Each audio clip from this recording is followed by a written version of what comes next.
बादली विधानसभा में इस बार भारतीय जनता पार्टी के दीपक चौधरी सबसे मजबूत प्रत्याशी नजर आ रहे हैं। दीपक चौधरी की पत्नी गायत्री यादव निगम पार्षद हैं। उन्होंने अपने वार्ड में जनता के लिए जो काम कराया है उसी के नाम पर वे लोगों से वोट की अपील कर रहे हैं।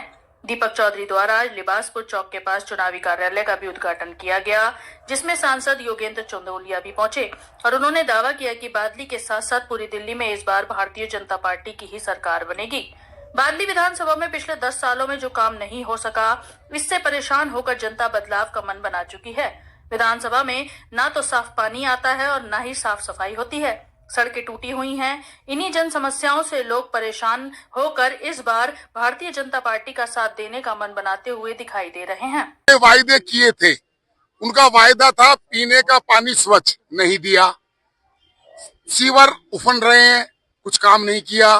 राशन कार्ड ना नाम बढ़ाए ना राशन कार्ड बनाए। पेंशन, लोगों की पेंशन बंद कर दी। गड्ढे और सड़क का पता नहीं है। 200 यूनिट के बाद बिजली के बिल कितने लोगों के आए वो बताएं। केवल मात्र झूठी घोषणाएं। अब कह रहे हैं कि मैं इसको भी दे दूंगा, इसको भी दे दूंगा, इसको भी दे दूंगा। अरे तुमने 1000 रुपया महिलाओं को दे दिया क्या? पंजाब में दे दिया क्या? झूठी घोषणाओं से बार बार काट की हांडी बार बार नहीं चढ़ती। एक बार हांडी चढ़ गई है।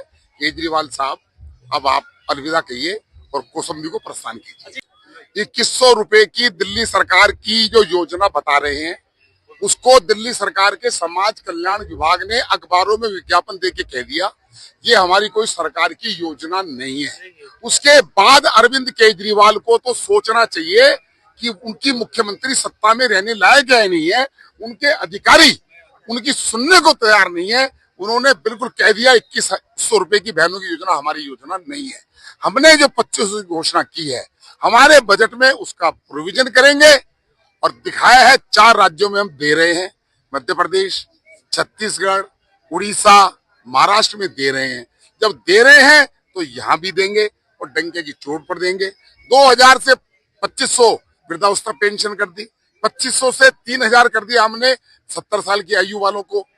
उनको पेंशन देंगे, विकलांग को देंगे, विधवा को देंगे।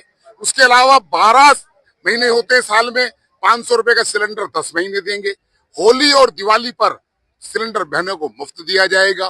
5 साल से हम संघर्ष कर रहे थे कि प्रधानमंत्री की आयुष्मान योजना को लागू करें। देश के 33 राज्य लागू कर रहे हैं।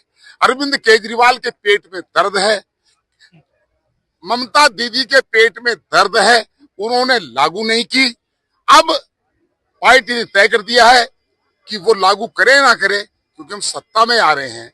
राज्य सरकार लागू करती है। 5 लाख रुपए का आयुष्मान योजना का कार्ड लोगों को मिलेगा। और उन्होंने, हम कोर्ट में गए थे, कोर्ट में उन्होंने जवाब दिया है कि ये तो मात्र 15% लोगों को फायदा होता है। मैं पूछना चाहता हूं अरविंद केजरीवाल, तू कहीं का IRS था? 15% की संख्या 55 लाख बैठती है। 55 लाख लोगों, गरीबों के साथ अन्याय किया है। और वो ये कहता था, पूर्वांचल के बारे में बातें कर रहा है, कहता था कि पूर्वांचल के लोग 500 रुपए का रेल का टिकट लेके आते हैं तो इलाज कराकर चले जाते हैं। अरे पूर्वांचल के लोग क्या भारत सरकार के नागरिक नहीं है क्या? भारत के नागरिक नहीं है।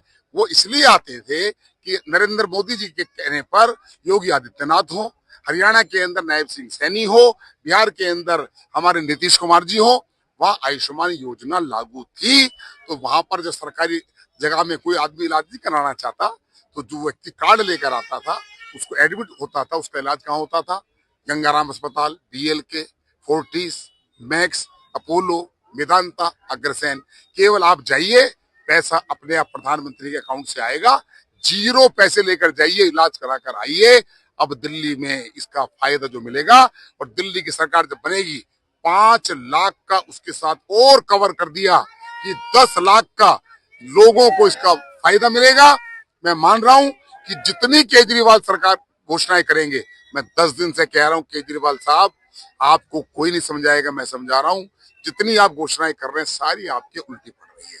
जब विनाश काले विपरीत ये जो लैंडफिल में इस बार मुद्दे हमें सिर्फ जो हमारी पब्लिक है यहाँ पे, जो उनकी बेसिक सुविधा जो पिछले 10 साल से आम आदमी पार्टी नहीं दे पा रही। बेसिक सुविधा मतलब कि नाली, रोड, लाइटें, ये बेसिक सुविधा ही नहीं दे पा रही, तो ऐसी सरकार का क्या फायदा। हमारे मेन मुद्दे यही है कि हमें एटलीस्ट जो हमारी विधानसभा है उसमें सिर्फ हमारी जो बेसिक नीड है उसको पूरा किया जाए, तभी हमारी जनता कुछ आगे का सोचेगी। जो हमारे आने वाली पीढ़ी है उसके लिए कुछ अच्छा हो, बेहतर हो, यही मुद्दों के साथ हम पब्लिक के बीच में जा रहे हैं। वाकई में आप पार्षद के तौर पर काम कर रहे हैं, तो इस काम का क्या क्या जनता को लाभ है? जैसे कि हम 2 साल से पार्षद हैं यहाँ पे, तो मैं यही कहूंगी हमारी बादली विधानसभा में 3 पार्षद हैं, वो आम आदमी पार्टी के हैं और एक मैं हूँ जो यहाँ से अपना भाजपा पार्टी की एक लौती पार्षद हूँ। तो पिछले 2 साल में हमने समयपुर बादली वार्ड में लगभग 15 करोड़ का बजट लगा दिया है, और जो कि अदर वार्ड में देखा जाएगा तो मेरे ख्याल से मात्र 2 या 3 करोड़ का बजट लगा है। तो मैं इसी एग्जाम्पल के साथ मैं आपको बता रही हूँ कि इसी एग्जाम्पल के साथ कि आगे 3 पार्षद आप देख लो आम आदमी पार्टी के और 1 पार्षद देख लो आप हमारा भाजपा पार्टी का।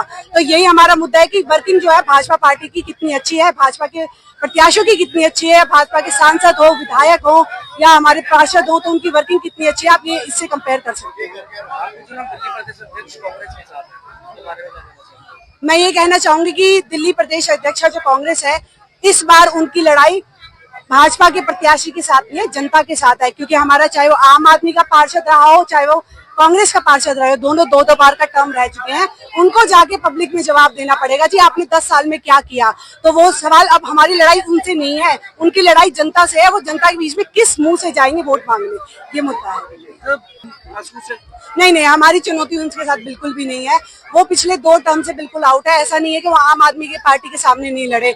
उनका कार्यशैली, उनका टर्म जनता देख चुकी है, उनको वो पसंद नहीं करते। तो मैं यही कहूंगी आम आदमी पार्टी को भी देख चुके हैं, कांग्रेस को भी देख चुके हैं। इस बार बादली विधानसभा में दीपक चौधरी भाजपा का प्रत्याशी ही जनता की पसंद है।